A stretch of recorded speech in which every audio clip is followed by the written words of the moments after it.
નમસ્કાર દર્શક મિત્રો, ચંચળ ન્યૂઝના આ વિશેષ સાહિત્ય સર્જકની શ્રેણીમાં આપ સૌનું હાર્દિક સ્વાગત છે. હું ક્ષિતિ જોશી આજે ચંચળ સ્ટુડિયોમાં અહીં વિદ્વાન વક્તાઓ સાથે આપણે એવા એક સાહિત્ય સર્જકની આજે વાત કરવા જઈ રહ્યા છીએ જે છે નારાયણ દામજી ખારવા. નારાયણ દામજી ખારવાની જો હું વાત કરું તો એક એવા દરિયા ખેડૂ છે અને એવા સાફ દ્રષ્ટા અને એવા જિંદાદિલ માણસ છે કે તેઓએ દરિયાને ખૂબ જ નજીકથી માણ્યો છે અને ડૉક્ટર જયંત ખત્રીના સાનિધ્યમાં રહી અને તેમની અંદર રહેલા જે સર્જક હતા તેમને ખીલવાની પ્રેરણા મળી છે. તો આજે આપણે અવાજ નારાયણ દામજી ખારવા વિશે અહીં વાત કરીશું અને આજે આપણી સાથે અહીં ચંચળ સ્ટુડિયોમાં નારાયણ દામજી ખારવા વિશે વાત કરવા વિદ્વાન સાહિત્યકારો જોડાયા છે. એક છે નિરુપમભાઈ છાયા. તો જો નિરુપમભાઈ છાયાની વાત કરીએ તો તેઓ એક યુવા પ્રવૃત્તિ સાથે જોડાયેલા નાટ્ય પ્રવૃત્તિમાં તેમનું મહત્ત્વપૂર્ણ યોગદાન રહ્યું છે. આ સિવાય યુવા પ્રવૃત્તિઓ, પ્રતિભા વિકાસ અને વિવિધ વાંચનના વિષયોની શિબિરોનું પણ તેમણે સંચાલન કર્યું છે અને આ સિવાય તેઓ એક સ્વતંત્ર કોલમિસ્ટ તરીકે પણ કાર્ય કરતા હતા. બીજા જે વક્તા આજે આપણી સાથે જોડાયા છે તે છે રમીલાબેન મહેતા. તે એક ઉમદા શિક્ષિકા રહ્યા છે અને આ સિવાય તેમને લેખનમાં પણ ખૂબ જ રસ છે અને રમીલાબેન મહેતાએ વિવિધ વાર્તા સંગ્રહો પણ પ્રકાશિત કર્યા છે. રમીલાબેન મહેતા સામાજિક ક્ષેત્રે જો આપણે વાત કરીએ તો તેમણે મહિલા કેન્દ્રી પ્રવૃત્તિમાં પણ ખૂબ જ યોગદાન આપી રહ્યા છે અને આ સિવાય તેમણે શિક્ષણ જગતમાં પણ રાજ્ય અને રાષ્ટ્રીય પુરસ્કારો સાથે સન્માનિત કરાયા છે. તો નિરુપમભાઈ અને રમીલાબેન, તમારું ચંચળ સ્ટુડિયોમાં સ્વાગત છે. આજે આપણે નારાયણ દામજી ખારવાની જ્યારે વાત કરવા જઈ રહ્યા છીએ તો રમીલાબેન મહેતા, હું તમને પ્રશ્ન કરીશ કે તેમના જીવન વિશે થોડો પરિચય આપશો. નારાયણભાઈ દામજી ખારવાનો જન્મ 15 ઓગસ્ટ 1929માં અને નારાયણભાઈએ જ્યારે માંડવીમાં પોતાનું કાર્ય શરૂ કર્યું, વિદ્યાર્થી અવસ્થામાં ન કહી શકાય પણ 16-17 વર્ષની ઉંમરે દરિયા ખેડૂના દીકરા એટલે સૌથી પહેલી વાર એણે દરિયાનું માંડવીથી ઓખા જવાનું એક સાહસ કરેલું અને ત્યાંથી પોરબંદરમાં વાણમાં બેસીને નીકળવાનું હતું.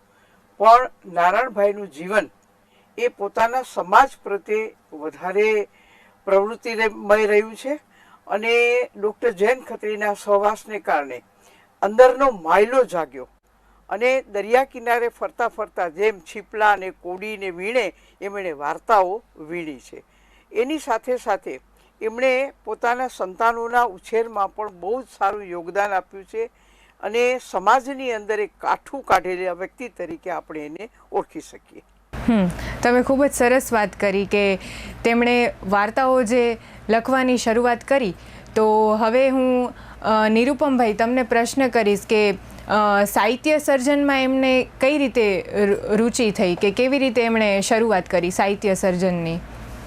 સાહિત્ય સર્જનમાં એવું છે કે એ માંડવીના વતની હતા અને પોતાનું કામ કર્યા પછી, વ્યવસાયમાંથી થોડો સમય મળ્યા પછી એ માંડવીમાં જ સ્થાયી થયેલા અને જયંતભાઈ ખત્રી સાથે એ સંપર્કમાં આવેલા. રમીલાબેન એના ઉપર વિશેષ પ્રકાશ પાડી શકશે. તો એ જયંતભાઈ ખત્રી સાથે સંપર્કમાં આવ્યા એને કારણે જયંતભાઈએ એને સર્જન માટેની પ્રેરણા પૂરી પાડી.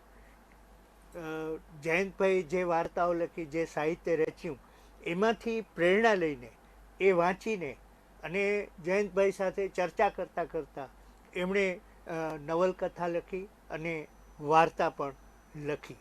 એમની નવલકથા અમાનત એ પહેલાં પ્રસિદ્ધ થઈ અને પછી દરિયા કિનારા નામનો વાર્તા સંગ્રહ એ એના પછી પ્રસિદ્ધ થયો. અલબત્ત એમની કૃતિઓ બહુ ઓછી મળે છે પણ એ કૃતિઓ જોતાં એવું લાગે છે કે જો એમણે થોડું લખાણમાં વધારે કામ કર્યું હોત તો આપણને ઘણી સારી કૃતિઓ મળી શકત એવું કહી શકાય. સાચી વાત કરી. નિરુપમભાઈ, પાછો હું પ્રશ્ન તમને જ પૂછીશ કે તમે વાત કરી કે 22 જેટલી નવલિકાઓ નારાયણદામજી ખારવાએ પ્રકાશિત કરી છે અને આ સિવાય અમાનત નવલકથાની વાત કરી. તો અમાનત નવલકથા લખવાના સર્જનની પ્રાપ્તિ એમને ક્યાંથી થઈ? આપણે જોઈએ તો મારે પેલા એમના સર્જન કાર્ય વિશે વાત કરી. એમનું જે સર્જન કાર્યનો વિષય છે એના વિશે હું જરા આપને પહેલાં વાત કરીશ કે આપણે ત્યાં ગુજરાતનો દરિયાકાંઠો 1663 કિલોમીટર જેટલો છે. તેમાંથી 23% એટલે લગભગ 352 કિલોમીટર કચ્છમાં છે. પણ ગુજરાતનો સાગરકાંઠો જેટલો વિશાળ છે તેટલી માત્રામાં આપણને સાગરકાંઠાનું સાહિત્ય સાંપડ્યું નથી. તમે અમાનત નવલકથાના સર્જનની પ્રેરણાની વાત કરી, પરંતુ આ આખી દરિયાકાંઠાની નવલકથા છે. એટલે આ દરિયાકાંઠાની નવલકથાઓ વિશે આપણે પહેલાં થોડું જાણી લઈએ. તો આ રીતે આપણે જોઈએ તો આ જેટલો સાગરકાંઠો વિશાળ છે એટલું સાહિત્ય આપણને સાંપડતું નથી. અને ડૉક્ટર ધીરેન્દ્ર મહેતા ગુજરાતી સાહિત્યના અગ્રીમ સર્જક, વિવેચક, સંપાદક, એમણે વનુપાંધીની સાગર કથાઓનું સંપાદન કરેલું છે. એમાં એમણે એક વિસ્તૃત આ સાગરકાંઠાની સાહિત્ય સર્જન વિશેની ચર્ચા કરેલી છે. એમાં એમણે કહ્યું છે કે આ સાગરકથા શું છે, એનું કોઈ અલગ સ્વરૂપ છે ખરું, પણ એ કહે છે કે આને લગતી કોઈ ખાસ ચર્ચાનો આપણને જાણ નથી. પરંતુ જે કૃતિઓ જોવા મળી છે તે 2-3 રીતે લખાઈ છે. એક તો સમુદ્રની સૃષ્ટિના રોમાંચક સાહસોનું વર્ણન, આ એક સ્વરૂપ. બીજું, સાગર સ્વયંનું એક પાત્ર રૂપે આલેખન જે કોઈ પ્રતિકાર સિદ્ધ કરે. અને ત્રીજો પ્રકાર, સાગર જેનું આલંબન છે અને નિયતિ પણ છે એવા માનવ જીવનનું નિરૂપણ. આ નિરૂપણ દર્શાવે છે કે આવી કોમના જીવનનો કોઈ ખૂણો સમુદ્ર વિહોણો નથી. એટલે સમુદ્ર એના જીવનમાં સતત ગાજ્યા કરે છે, ગરજ્યા કરે છે, એવું આપણે કહી શકીએ. અને જ્યારે નારાયણ દામજી ખારવાના સાહિત્ય વિશે, એની નવલકથા વિશે, એના સર્જનની પ્રેરણા સિવાય વાત કરીએ ત્યારે આ વસ્તુ અહીંયા મહત્ત્વની બને છે કે એમણે ખારવા તરીકે બહુ જ નાની કક્ષાએથી શરૂઆત કરી, ખારવા તરીકે, અને પછી એમાં આગળ વધ્યા. અને દરિયા કિનારાની એમણે જે યાત્રા કરી છે, દરિયા કિનારા એમણે જે ખોદ્યા છે, દરિયો એમણે જે ડહોળ્યો છે એમ કહીએ તો ખોટું નથી. કેટલાય બંદરોએ ગયા છે, કેટલાય માલ સામાનનું એમણે વહન કર્યું છે, દરિયાને એમણે જોયો છે, અનુભવ્યો છે. અને એટલે એમને આ દરિયાની નવલકથા લખવાની પ્રેરણા મળી.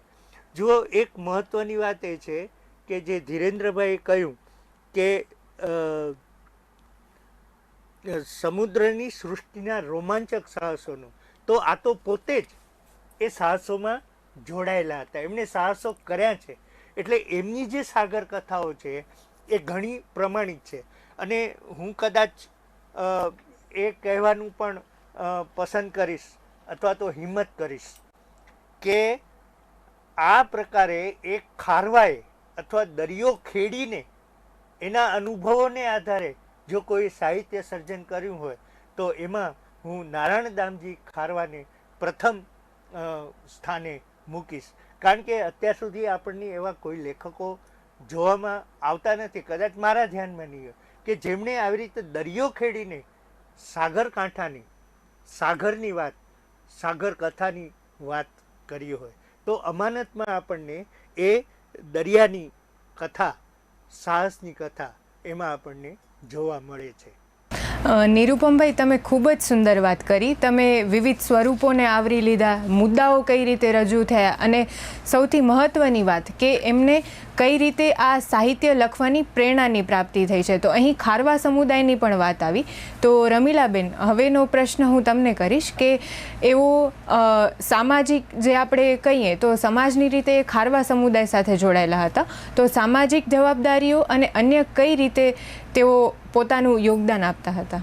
નિરૂપમભાઈએ જે વાત કરી એમાં હું બે વાત જોડી અને પછી મારી વાત રજૂ કરું કે આપણા મહાગુજરાતના ખારવાઓની કથા એ સાહસ કથા નથી. એ વાસ્કોડી ગામા જેમ બંદરો શોધવા નહોતા નીકળ્યા, કોલંબસની જેમ ઇન્ડિયા શોધવા નથી નીકળ્યા. એ લોકો તો પોતાના જીવન નિર્વાહ માટે કોઈકના વાણમાં મજૂરી કરીને એ લોકો ગયા છે. એટલે એમની નગ્ન સત્ય છે આ બેન કે એમની જે કથાઓ છે એમાં સાહસ કરતાં એમના જીવનની વાસ્તવિકતા, એની કરુણતા અને એના જે આવેલા પરિણામ છે એની હું વાત કરું. કે તમે નારાયણભાઈની મને વાત કરી કે નારાયણભાઈ દામજી ખારવા સામાજિક રીતે અથવા પોતાના સમાજ માટે ઘણા વર્ષો સુધી નારાયણભાઈએ પોતાના બે શિપ હતા, વહાણ ચલાવ્યા છે. એણે દરિયો ખેડ્યો છે. દરિયાનું ગર્જન, ઉપર આભથી વરસતા વાદળો અને નીચે દરિયાના ગર્જનમાં માત્ર પતાકડું હોય કે પીછું હોય એના જેમ ઉછળતા વહાણોને એણે જોયા છે ને એ વહાણમાં એણે સફર કરી છે. એટલે જિંદગીમાં સાચા અર્થમાં એ સાગરખેડુ બન્યા. એમને કઈ પરિસ્થિતિમાં કર્યું? બીજું વિશ્વયુદ્ધ થયું ત્યારે જાપાનીઝ સ્ટીમરોએ, જાપાનીઝના સબમરીનોએ ભારતમાં એ વખતે દરિયાખેડુઓ જે પોતાનો માલ સામાન લઈને જતા હતા એ કચ્છ માંડવીના વહાણને તોપમારો કરી અને એને નેસ્તનાબૂદ કરી. એમાંથી 15 જણાને પકડી અને પિનાંગની જેલમાં મૂક્યા, સિંગાપોરની જેલમાં મૂક્યા. અને બીજું વિશ્વયુદ્ધ જ્યારે પૂરું થયું ત્યારે એ લોકો જે બેહાલીમાં પાછા આવ્યા અને દર્દનાક કથા કઈ એ અમાનત છે. અમાનતમાં આ બધી વાતો આવે છે.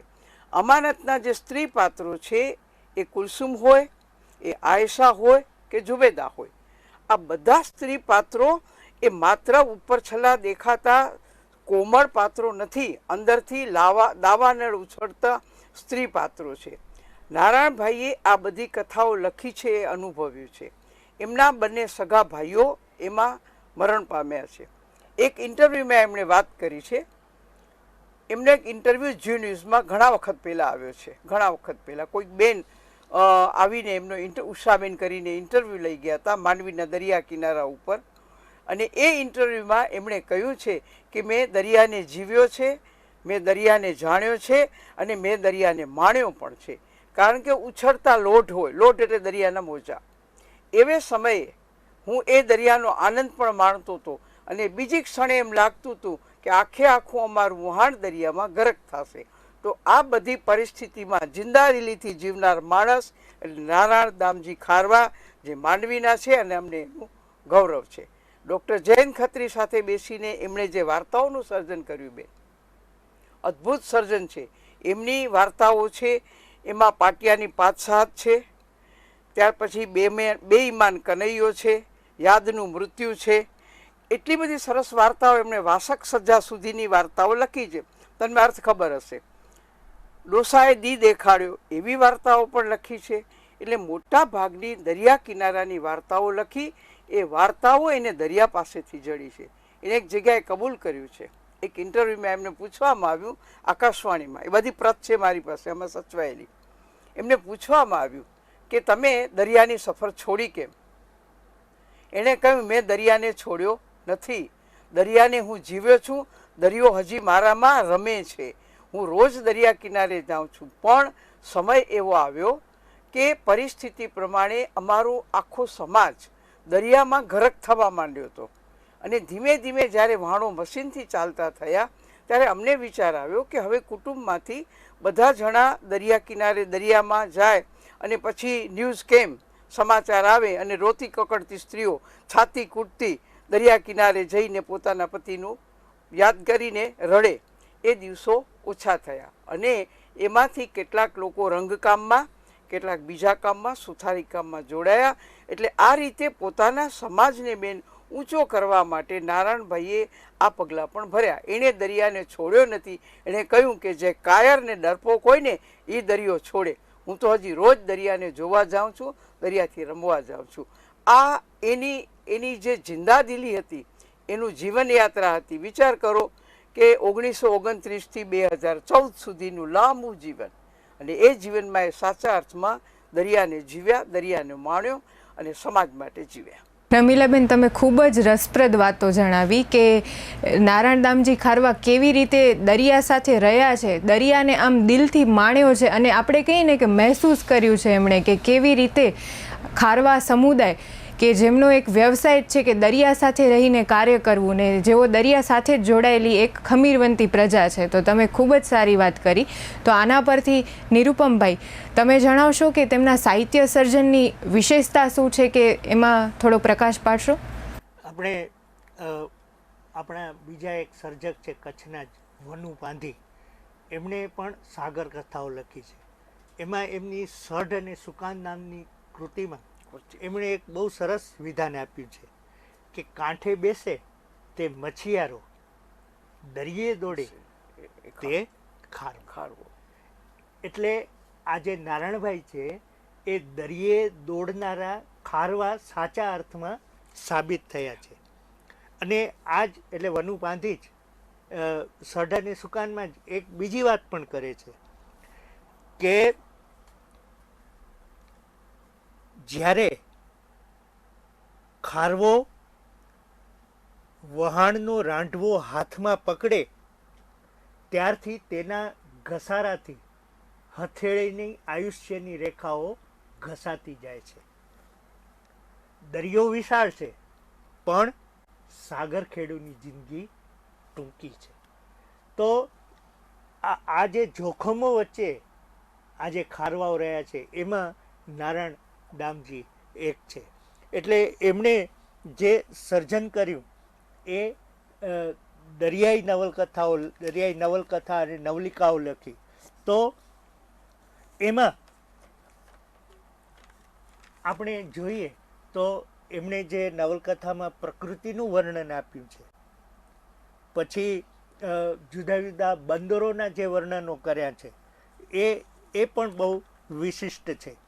પછી સામાજિક સ્થિતિ દરેક દરિયા કિનારાઓની સ્થાનોની ખારવાઓની એ જે વાત કરી છે એ પણ બહુ વિશિષ્ટ છે. એમણે જે નવલકથા અમાનત લખી એમાં માલદીવમાં સ્ત્રીઓની કરુણ સ્થિતિ ઝુબેદાના પાત્ર દ્વારા, જેમ રમીલાબેને ઉલ્લેખ કર્યો, એ અંદરથી ખળભળતી હોય છે. એ ઝુબેદાનું પાત્ર એમણે એમાં સર્જ્યું છે અને એના દ્વારા માલદીવમાં આપણે જે વાત કરી સ્ત્રીઓની જે કરુણ સ્થિતિ એ આપણને ત્યાં જાણી શકાય છે. પછી એ જે બંદરોએ ગયા તો એના ઉપરથી બંદરના વ્યવહાર, એની શેઠની પેઢીઓ, દરિયાનું વર્ણન, વહાણની પરખ, દરિયા કિનારા અને દરિયામાં ખલાબલા ઉતારવાનો રિવાજ, ઈદીનો તહેવાર, આ બધી બાબતો એમણે પોતાની આ નવલકથા અને નવલિકામાં લઈ લીધી છે. હવે જો એક પ્રકૃતિનું વર્ણન, વહાણ ભેણ વાળતું હતું, વાવડો બખ્તર થયો હતો. પછી એમણે જે કેટલાક આપણે જેને દરિયા સાથે સંકળાયેલા જે ખારવાઓ છે એ લોકો જે કેટલાક વિશેષ શબ્દોનો ઉપયોગ કરતા હોય છે એ પણ એમણે એમાં ઉપયોગ કરે છે. આપણા એક આવી જ રીતે દરિયાની વાતોના સર્જક છે હસમુખ બોટી. એમણે તો એમને આ જે સાહિત્ય છે એના એમણે એને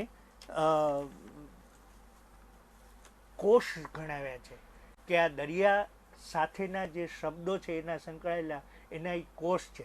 એમને કાંઈ પણ માહિતી જોઈએ એટલે નારાયણભાઈ પાસે જાય અને નારાયણભાઈ પાસેથી ઊંડી માહિતી એમને મળી જાય. આટલા એ જાણકાર હતા. જુઓ કેટલા શબ્દો એમણે વાપર્યા છે. માઝામાં વહાણ જંતરવું, આઝાવ મુકાવવું, ગાજોસ, હબેસ, ધામણ, આડા ઘોસ, ચરખીનું એક બાયું વાયર કર્યું, સઢ ફેરવવા માટે હેરિયો. પછી એમણે આ અનામત નવલકથા દરમિયાન પવનના પ્રકાર પણ કેટલા બધા વર્ણવ્યા છે. દક્ષિણી દિશાનો કોસ વાવડો, તેની નજીકનો ગાજોરા વાવડો, શિયાળાના છેલ્લા દિવસો અને આખરી પવન વચ્ચેનો ગાળો, ઘરાસાના દિવસો, આખરાનો પવન, આવી બધી વાતો. પછી તોફાનનો અણસાર, હવે વહાણ દરિયામાં જતું હોય, આવો વિશાળ દરિયો હોય, અનંત એનો વિસ્તરેલો હોય, અને એ સંજોગોમાં એક વહાણ એમાં જતું હોય ત્યારે જે તોફાનનો અણસાર આવે અચાનક, તો એ કેમ કરતો, પાણીના રંગ અને આકાશનું દેખાવ, એનો રંગ, એના ઉપરથી એ તોફાનનો અણસાર મેળવી લે કે હવે આકાશ આવો રંગ પકડે છે તો તોફાન આવે છે, પાણી આવું થાય છે તો હવે તોફાન આવશે. તો આવી રીતે એ લોકો એ અનુભવને આધારે આ બધું એ લોકો શીખતા હોય છે. પછી જેવી રીતે આપણે કહ્યું કે દરિયાના પાણીનું ખેંચાણ કઈ દિશામાં છે એ જાણવા માટે પણ એમની એક બહુ દેશી કહેવાય એવી પદ્ધતિ હતી કે રાખને ભીંજવી, ગોળા બનાવી અને એને દરિયામાં ફેંકે. હવે એમ થાય એટલે ગોળો ઓગળે અને રાખના કણ બિંદુ છૂટા પડી અને એનો શેરડો પડે. આ શેરડાને આધારે દરિયાના પાણીનું ખેંચાણ કઈ બાજુ છે એ એને ખબર પડે. આ વાત પણ એમણે ત્યાં નવલકથામાં એક ઘટના રૂપે લાવીને આપણને આપી છે. પછી દરિયામાં વિવિધ પ્રાકૃતિક આપદાઓનો સામનો, સઢ બાંધવા, તોફાન પછી વહાણને યોગ્ય સ્થિતિમાં લાવવાની પ્રક્રિયા, દરિયાના જીવજંતુ, મારેજા, દરિયાઈ સાપ, માછલીઓ, આ બધાનું વર્ણન પણ એમણે બહુ સરસ રીતે, એટલે આપણને એમ લાગે કે ખારવાએ આ સાહિત્ય સર્જન કર્યું છે. જેમ કાંઠે બેઠેલો માણસ હોય એ કોઈકની વાતો સાંભળીને સાહિત્ય સર્જન કરે, એને બદલે જે દરિયામાં રહ્યો છે એ વ્યક્તિ જ્યારે સાહિત્ય સર્જન કરે ત્યારે એની આખી અનુભૂતિ જુદી હોય છે. અને આપણે પણ એ દરિયામાં જાણે જતા હોઈએ, આપણે પણ એ બધાનો ભાગ બનતા હોઈએ એવું આપણને લાગે, એવી કૃતિઓમાં આપણને જણાય છે. પછી એમણે ઐતિહાસિક, ભૌગોલિક, સામાજિક સ્થિતિનો ચિતાર પણ એમણે આપ્યો છે. ટાપુનું અવલોકન, બંદર વ્યવસ્થા, વહાણ ભરવું, એની તૈયારી, આ બધું એમણે એટલે આપણને દરિયા કિનારે એક વહાણ જ્યારે દરિયામાં જવાનું હોય, જતું હોય, જઈને આવ્યું હોય, તે દરમિયાન જે કાંઈ પ્રક્રિયાઓ થતી હોય, જે કાંઈ પરિસ્થિતિ સર્જાતી હોય, એ બધાનું વર્ણન એમણે આ અનામત નવલકથા અને એમની નવલિકાઓમાં આવરી લીધું છે. એમ કહીએ તો ખોટું નથી. ખૂબ જ સુંદર, એટલી નવી નવી વાતો ખૂબ જ સરસ જાણવા મળી કે સ્વરૂપો તો છે જ, પણ સાથે સાથે કેવી રીતે તેઓ જતા હતા, કેવી રીતે ત્યાંના સમુદાયો છે, ત્યાંના લોકો છે, તેમના સાથે રહીને બધું જે જોડાણ છે ત્યાંનું. અને દરિયામાં આપણે અંગ્રેજીમાં એક શબ્દ છે કે ટેકનિક હોવી, બરાબર? તો અહીં અલગ અલગ પ્રકારે કેટલી બધી એવી ટેકનિકો છે કે જે દરિયા ખેડૂ હોય કે દરિયાના વ્યવસાય સાથે જોડાયેલા હોય તેઓ આનો ઉપયોગ કરતા હોય છે. જેમ વાત કરી કે આકાશ ઉપરથી અને દરિયાના પાણી ઉપરથી તમે નક્કી કરી શકો કે હવે પરિસ્થિતિ શું થવાની છે. તો રમીલાબેન, તમે જણાવશો કે તેમનું જીવન કઈ રીતે જુદું હતું, કે સરળ હતું, કે કઈ રીતે તેઓ પોતાનું જીવન જીવતા હતા? નારાયણભાઈ એટલે એક મળવા જેવા માણસ. તમે જે એમની સાથે મળે તો એના સ્વભાવનો સરળતાનો પણ પરિચય થાય, એના સ્વભાવની જિંદાદિલીનો પણ પરિચય થાય, અને એમના સ્વભાવની વૃક્ષતાનો પણ પરિચય થાય. કારણ કે જાતે ખારવા એટલે થોડાક બોલવામાં કઠોર પણ મનથી મીણ જેવા. એના એક બે દાખલા હું તમને આપું કે જ્યારે આ પ્રકારના બનાવો બનતા હતા કે કોઈક શેઠના વાણ હંકારવાના, એમાં ખારવા ચડે, વાઘેર ચડે, સામે સલાયાના મુસલમાનો, ભડાલા કહીએ અમે છીએ, એ બધે ઈ કોમના માણસો ચડતા હોય, એ બધા સાથે ભેગા હોય, પાછા નથી આવતા. તો એમનું શું? આ વાર્તાઓનો જે મૂળ આપણે બેઝ કહીએ, પાયો, એ અહીંયાથી નખાયો. એ વખતે કોઈ એવી પ્રથા નહોતી કે દરિયાખેડૂ હોય એ વાણમાં મરી જાય અથવા એ પાછા ના આવે, લાપતા હોય તો એનું કોઈ કમ્પન્સેશન મળતું નહીં. નારાયણભાઈને બહુ દુઃખ થતું, ને આ બધું મેં સાંભળેલું છે અમારે ઘરે આવતા બેસતા, મારા બાપુજીના મિત્ર હતા, અને દરિયા કિનારે નવું કાંઈક બોટ આવે તો અમને બધાને લઈ જાય કે બેન ફરવા આવો અમારી સાથે. એટલે એ વાત કરે કે મને દુઃખ એ વાતનું છે કે આ લોકોની પત્નીને આના બાળકોનું શું, ઓ તો મરી ગયા. એટલે એણે ડૉક્ટર ખત્રીને વાત કરીને એ વખતે ચંદ્રશેખર સુકાની બુચ એ આપણા ભારત દેશની જે આપણી મેઇન ઓથોરિટી કહેવાય પોર્ટની, એના એ ચીફ હતા. તો એમણે ડૉક્ટર જયંત ખત્રીને કહ્યું, તો ખત્રી ડૉક્ટરે કહ્યું કે એમને એમ કાંઈ ન થાય, આપણે બોલીએ ને નહીં થાય, એના માટે કાંઈક મંડળ કરવું જોઈએ. એટલે પોર્ટ યુનિયનની સ્થાપના કરી, માંડવી પોર્ટ યુનિયન. એના ડૉક્ટર ખત્રી પ્રમુખ બન્યા અને નારાયણભાઈ એમના મંત્રી બન્યા. પછી આખી પ્રોસેસ આગળ વધારી અને મેં તમને વાત કરીને અગાઉ કે 15 જણા લાપતા બન્યા. એમના પરિવારની જે દુર્દશા અને કલ્પાંત તેમણે જોયા અને એમનું મન ખળભળી ઉઠ્યું. ત્યાં જઈ અને વાત કરી કે ભાઈ આ લોકોની વાતો તમે અહીંયા ટેબલ ઉપર કરો છો, પણ કાંઈક કરો, એમને કાંઈક વળતર અપાવવા માટેની મહેનત કરીએ. અને ત્યારે કંડલા પોર્ટ ચાલતું હતું, આખો કેસ કંડલા પોર્ટમાં ગયો. કંડલા પોર્ટમાંથી કેસને એમ કહેવામાં આવ્યું આખી વાતને કે તમે મુંબઈ લઈ જાઓ. એ વખતે માંડવીમાં સ્ટીમરો ચાલતી, સાબરમતી અને સરસ્વતી. એમ છેલ્લી સ્ટીમરની હું સાક્ષી છું, મેં છેલ્લી મુસાફરી એમાં કરી, મુંબઈ ગઈ હતી. તો એ સ્ટીમરમાં એ ત્યાં વિધવા બહેનોને લઈ ગયા. તમે વિચારો કે વજૂદ બતાવો, વ્યક્તિ બતાવો કે આમની ધર્મપત્ની, હયાતીનો દાખલો આપવો પડે ને. તો એમની ધર્મપત્નીઓને લઈ ગયા ત્યાં અને કહ્યું કે સાહેબ આ છે કે જેના પતિ દરિયામાં લાપતા થયા અથવા પાછા નથી આવ્યા, તો એમને એનું કાયદેસર વળતર મળવું જોઈએ. આજે તો રોડના એક્સિડન્ટના 15 લાખ રૂપિયા મળે, એ વખતે એ લોકોને 7,000 થી 8,000 રૂપિયા મળ્યા હતા. આ બધી સાંભળેલી, કાને સાંભળેલી વાતો. એ 7,000 થી 8,000 રૂપિયા એ સમયે બહુ મોટી વાત હતી. તો આ બધું કરાવવામાં નારાયણભાઈ પોતાની જિંદગીના દિવસો ખર્ચ્યા હતા. યાદ રાખીએ, કોઈ માણસ કોઈ માટે જીવે છે અને જીવે છે એ નારાયણ દામજીની વાત આપણે અત્યારે કરીએ છીએ. એમણે જે કર્યું છે એને કોઈ ન ભૂલે. આજે માંડવીમાં બધા યાદ કરે. અમારા જેવા કેટલાય છે, તમને નામ દઉં, કૃષ્ણાબેન મિસ્ત્રી હતા, જટુભાઈ પનિયા હતા, ડૉક્ટર જયંત ખત્રી હતા, એમની સાથે વનુભાઈ પાંધી, મનુભાઈ પાંધી, પુષ્પાબેન શાહ, આ બધા, ઇવન પ્રભાબેન વસા અમારી સ્કૂલના પ્રિન્સિપાલ, આ બધા એમની વાર્તાના ચાહક, એના કામને હંમેશા મદદરૂપ માનનારા અને દરેકે દરેક નાના મોટા માણસને ભેદભાવ વગર એ મદદ કરતા. કારણ શું? એમનો જોક આખો સામ્યવાદી હતો. કાર્લ માર્ક્સના પરમ ભક્ત, સામ્યવાદ, એના નસે નસમાં સામ્યવાદ હતો. એટલે એ કારીગરો, કામદારો, મજૂરો, એવો નીચલો કચડાયેલો વર્ગ, દલિત વર્ગ જેને કહીએ છીએ, એ વર્ગ માટે એમણે કામ કર્યું બેન.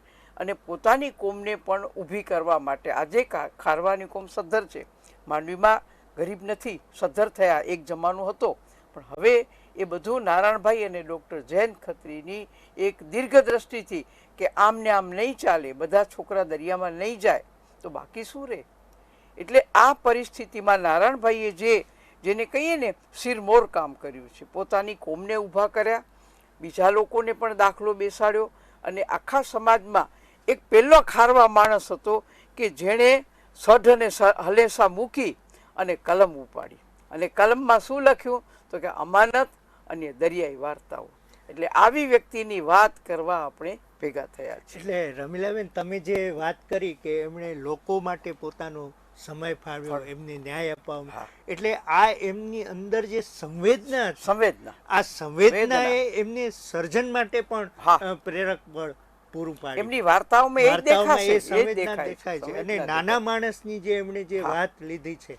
અને બીજી એક વાત કહું સાથે જોડું, એમણે જે કેસ કર્યો ને એ વાણ હતું ખીમજી રામદાસનું. મસ્કતના કરોડોની અબજોપતિ શેઠ, એના સામે એ લોકોએ કેસ કરવાની હિંમત કરી હતી. અને પછી એમાં જીત્યા તો ખરા, પણ પછી ભાટિયા શેઠે પોતાની રીતે જે કરવું તો એ બધું કર્યું. એમ કહી દીધું કે ડૉક્ટર ખત્રીના દવાખાનામાં કોઈ દવા ન લેજો, કારણ કે આ ડૉક્ટરે આપણી સામે કેસ કર્યો છે. પણ એ વખતે પણ ડૉક્ટર ખત્રી પણ હિંમત ના હાર્યા અને નારાયણભાઈ પણ હિંમત નહોતા હાર્યા. આ સમાજ સામે ઝઝૂમવાની, અન્યાય સામે લડવાની એ તાકાત હતી ને બેન, એ એક સારા સર્જકની નિશાની હતી.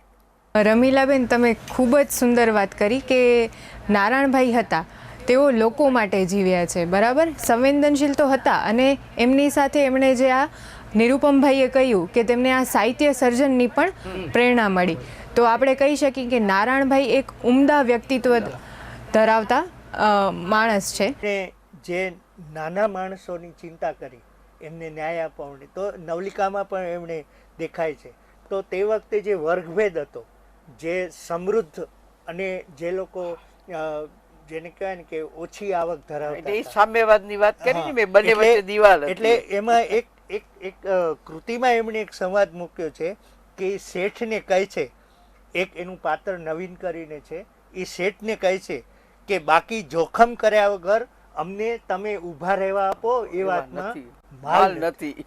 આવું એક જેને કહેવાય ને કે એમને જે શેઠ છે એને એની વાસ્તવિકતાનું એ ભાન કરાવવા માટે આટલું એક વાક્ય એ મૂકી દે છે પોતાના પાત્ર દ્વારા. તો આજે જે આપણે નારાયણ દાબજી ખારવાની વાત કરી તે મને જાણીને તો ખૂબ જ મજા આવી, પણ દર્શક મિત્રો જ્યારે આ એપિસોડ જોશે તો એમને પણ ખૂબ જ મજા આવશે. તો આવી રીતે ફરીથી મળતા રહીશું. આભાર.